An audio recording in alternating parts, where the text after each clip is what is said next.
Welcome to the Athletic Approach, where we will guide you through the intricate maze of the mind in sports.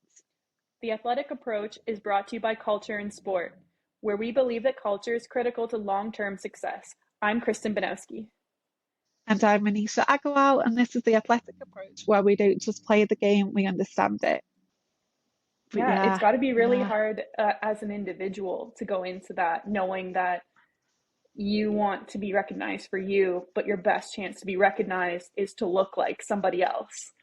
yeah. It's just so ironic. Like honestly, Yeah. a lot of the things is just so like contradictory. Like, and you think how? But then on that as well, because it's such a female-dominated sport, it's easier for boys to then get picked out for jobs than it is for girls because because again, unless you stand out as a woman, you look like everyone else, you dance like everyone else, you've got the same technique as everyone else. But then boys within those auditions are easier to kind of pick out, or there's again, it's that thing of, well, there's so many jobs there for boys, but you're more likely to get it because you're a minority within the industry. Yeah. But and then when you think even like sort of on a bigger scale where um leadership roles, like men are in those roles, and you're like, how when it's such a female dominated sport? Do you know what I mean? Like, I not to I was kind of noticing this. I was watching basketball the other day, and there's a lot yeah, of black athletes, but you look at the coaches, and they're all old white men. And yeah, it's kind of like the same thing. I think we were talking about it in the culture and sports seminar too, how you need to yeah, like get representation up the table or up the ranks, like need more women up the ranks, need more black athletes moving into management positions, stuff like that, move them all the way through. yeah, Where right now a lot of sport is dominated by white men, um, in management, in media, and everything. But there's more women, more on the grassroots level, and eventually, hopefully, will trickle up into these decision making positions. yeah, 100%. And it's on such a like systematic platform or kind of systematic issue, obviously, like again, like sort of with racism. And even though like, and again, it's questioning what's leadership. Is it a very um does it only cater to white men? What about what's leadership to other people, like literally non-white people? And yeah, and it's so frustrating. But again, it's this there's a need for this culture change where awareness is being brought to stuff like this, because without it, without actually literally being aware that it's an issue, how do you then change it? But it's only the good ones that are then willing to change. And you can't force everyone to listen, which, Mm-hmm. and it's this whole cycle. And it's like, then Yeah, what? I think it's about people recognizing the value that other opinions and voices can bring, and pushing programs forward like that, like BIPOC coaching scholarships. Like I've seen those, which are great, and like different, like people recognizing that we need more diversity in the sport world, and then pushing for people to have opportunities to get those jobs, get internships, have upward mobility. Yeah, I think that we'll see more of it moving forward, but I think it's really important that it's pushed for. Yeah, at 100%, I completely agree. Because without that, there's no change. But then it's those allies that need to be there in the first place, because it then gets so exhausting for non-white people and like for women to like keep asking for this change. But then Hmm. if those at the top aren't listening, it's like Yeah. and it becomes it literally is so exhausting. And it's Well, like because I understand it's a threat to the people at the top, right? yeah, yeah. Exactly, no, exactly that, that's what it is. Why would you want But to put people in, like actively recruit people who are going to take your position I don't know, that I can see why people don't want, like the people at the top don't want it, and that's why it's got to come from the people at the bottom, like, Mm, and then eventually put the people at the top in a position where you can't say no as they move up. yeah, no, exactly, exactly. Yeah. Um, I something I was wondering about the body types that we were talking about in dance Mm, and stuff, as like I found in a fitness culture, like more muscular is becoming more of like the sexy thing and stuff like that. And is like, has mhm. that trickled into dance? Like you were saying that people try not to be muscular and they try to be small and petite. Like, have you seen any change where people are like, hey, maybe it is okay to like have some legs or something like that? Yeah, yeah. So, oh, good question. Um,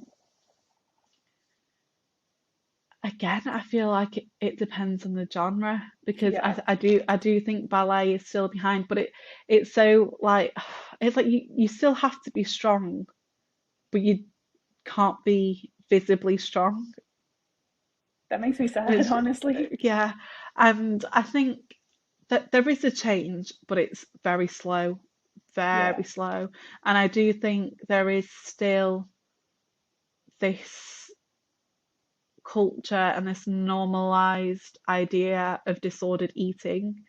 Mm-hmm. Um, and but How, there's there's how do just you no think, kind of go on.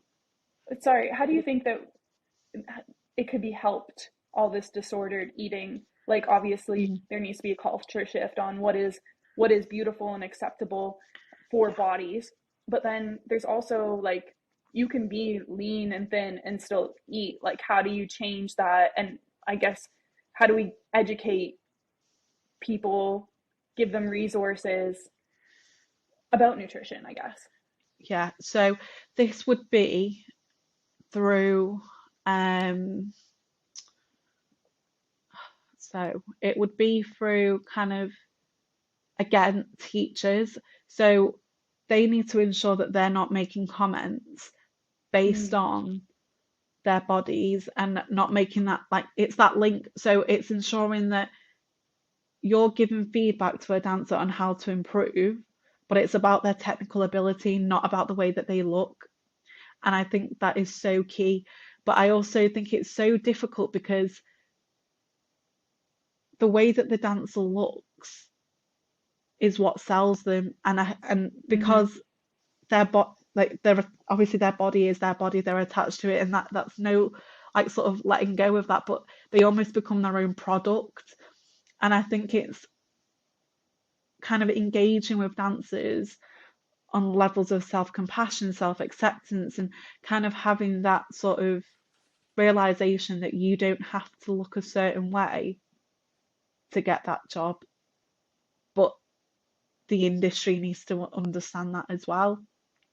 And I think as a generation, I think that's shifting as well because, um, again, a lot of teachers, choreographers, um, yeah, are fairly old and they're in kind of the generation where they were taught that this was okay and they went through it. So they are then teaching the students now, the dancers that they have now, that, don't be eating too much over Christmas or don't have too much chocolate in Easter. Yeah. And it's like, okay, but it's changing that and thinking enjoy your holidays, don't stress, don't think about it, don't kind of um restrict yourself. And again, it's learning that acceptance. But I I think yeah, Yeah, I really like what you said about getting the teachers because they're the ones who really affect, honestly, how their athletes, their dancers think, right? And like maybe educating them more about eating for performance versus like body shaming and stuff like that, like how you yeah. could actually get more out of your dancers if they're fueling themselves properly. Oh, definitely. And it's changing that narrative that food is fuel and Mm-hmm. not and it's and it is good for you and it's not bad for you. Like again, that changing of thoughts that food isn't bad and it's quite similar actually what you've said to like bobsleighing, and then how, when you sat with girls compared to boys, and how, men will be like eating, but then it's very sort of like, oh no, for girls. And it's so important um Yeah, to I think with the understand. bobsleigh girls, though, it's not that they don't want to eat, it's that they can't, or else they won't be able to race.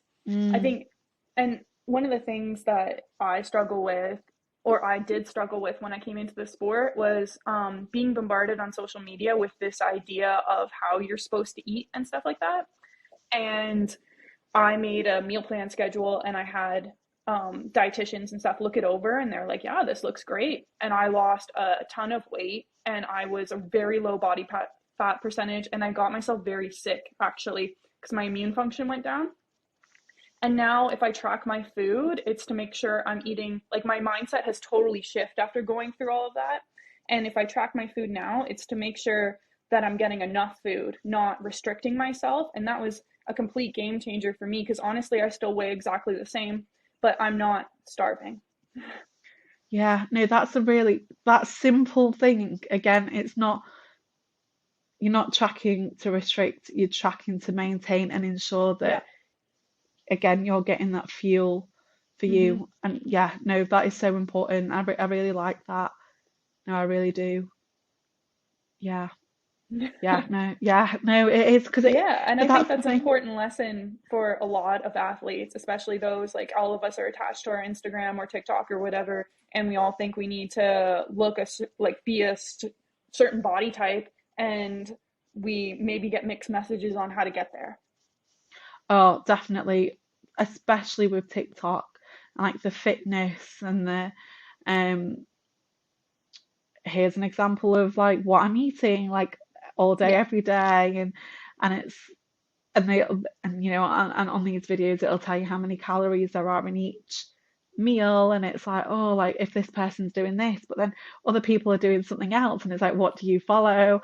And then but then it's not recognizing who that person is behind that TikTok account, yeah, and like what they're going through, and kind of not taking their kind of nutritional advice or like lifestyle advice or as their perfected the one right. meal that they decided to show you, right? Yeah, yeah, Like, yeah. And like, and it's not like every day, all day. Like, it's not like this, like consistently. And hmm it's literally so important to understand that.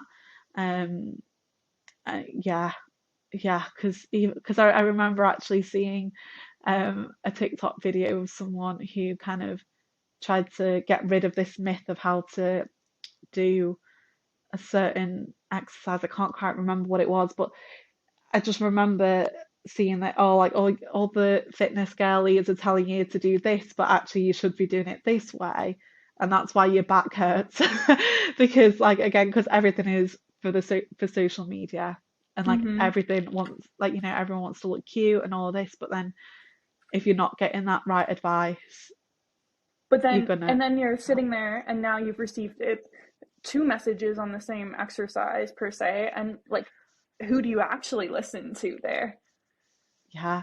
And then sometimes it then comes down to how many likes they've got, how many followers do they have, Yeah, and that's that's their almost. credibility, right? Yeah, exactly. And it's like it's literally not like that.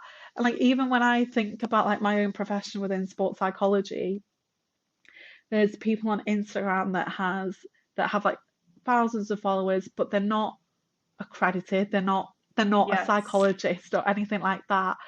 And they're giving And all it's of not this like they have nothing advice. to offer, but like they also aren't properly educated. And something like psychology, that one actually does bother me a little bit. I think you can learn a lot on your own, but like psychology, it's just dealing like advising people on mental health that worries me.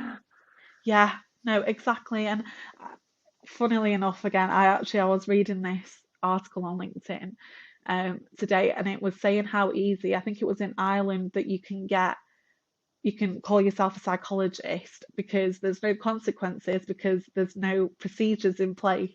And it's like, what? Like how? And when you then think, of how many, like, like again, taking myself for an example, so I did a 3 year degree and then a year doing my master's, and now I'm training, and this, or I'm doing it part time, so that's another 4 years to go, Hmm. and it's literally so much time, but people think you can read a self-help book and now you can give everyone like all this advice, and it's literally not like that at all.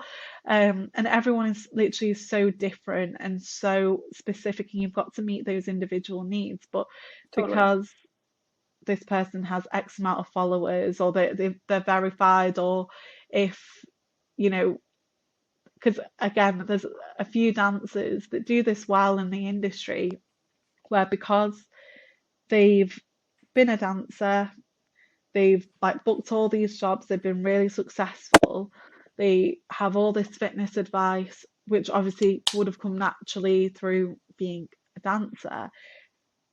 Again, they all have this mental health advice again, which makes sense of their own experience as being a dancer, but it doesn't mean you can then sell that as a product to other dancers. Yeah, you can give your advice. Yeah, you can talk about your own experiences, but you can't then provide interventions because you're not qualified to do that. But then because they've got this credibility of how successful they've been in the industry, people will give them their money, and it angers me so much, but it almost makes sense. But it's that difference of saying, okay, this is my own individual experience. This isn't going to apply to everyone, and making that difference clear, and it's not, and it's across like so many different sports as well. I think it's great that everybody, not everybody, but like people feel comfortable to share their experiences, and I think a lot of people see that and they're able to relate and they don't feel alone. But this dancer, I'm assuming, doesn't have the kind of educational background that you or someone who's qualified has. And like, just because it worked, whatever they did worked for them, that's great. It doesn't mean that it's exactly what's right for you. And I feel like it can be almost dangerous at times. um, Yeah. yeah, Oh, definitely. It's just it's so wrong. But then, y- and it's like there's not enough to kind of, I don't know, there's no consequences that are there, or because sometimes they'll call themselves a mental coach, or mm-hmm, something like that, where they don't use the term psychologist, mm-hmm, but they use something different, but mm-hmm. offer those same services. It's like, no, it doesn't work like that. Oh, Yeah, but yeah. that's, yeah, the joys. Actually, from, not that this wasn't a qualified, from my own experience, um, every year in season debriefs, I was always told like I physically do, they would tell me I do everything right. And what my coaches thought, in their opinion, I needed to work on my mental performance was my biggest thing. And that was just some broad subject that they gave, like this broad thing where I'm like, yeah, sure, like you're right, I do get anxious and that is something that I should work on. But they never really gave me direction on it. And at one point, I tried to do these breathing exercises because I was like reading up online on how to build resilience and be mentally tougher. And I started doing these breathing exercises. And then first, it was making me, I was noticeably like feeling calmer and stuff. And I thought it was great. And then it started instructing me in the book to like think about these past experiences. And it started bringing this stuff up. And I started getting really bad anxiety. And Mm, I ended up needing to stop this. Like it was crazy. I was having like little anxiety attacks like out of nowhere over nothing.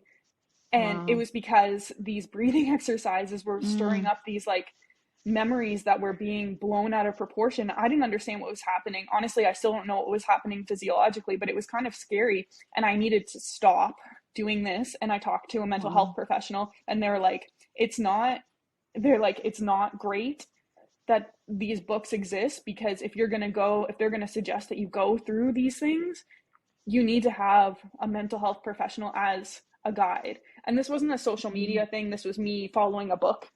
mm, And mm. honestly, I have experienced how it can really go wrong.